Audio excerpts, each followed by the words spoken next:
1975 সালে পীযূষ বসুর পরিচালনায় উত্তম কুমার সুপ্রিয়া দেবী অভিনীত বাঘবন্দি খেলা ছবির প্রথম দৃশ্যে রানীপুর নামে যে স্টেশন চত্বরটি দেখা যায় সেটি আসলে ঝাড়গ্রামের সরডিহা রেল স্টেশন। ওই ছবিতে একাধিকবার স্টেশনটি দেখা গিয়েছে। সরডিহা স্টেশনটি রয়েছে ঝাড়গ্রামের মানিকপাড়া এলাকায়। 70-এর দশকের মাঝামাঝিতে ওই ছবির শুটিংয়ে মানিকপাড়া এসেছিলেন উত্তম কুমার, সুপ্রিয়া দেবী ও পার্থ মুখোপাধ্যায়। দিন চারেক শুটিং হয়েছিল স্টেশন চত্বরে।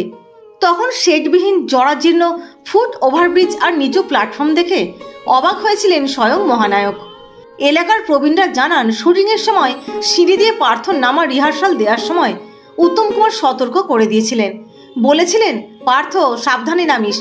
দুর্ভাগ্যের বিষয়, এত বছর পরেও ঝাড়গ্রাম জেলার অন্যতম দ্বিতীয় গুরুত্বপূর্ণ রেল স্টেশনে পরিবর্তন হয়েছে খুব সামান্যই। এখনও তাঁর অবস্থা খুবই শোচনীয়।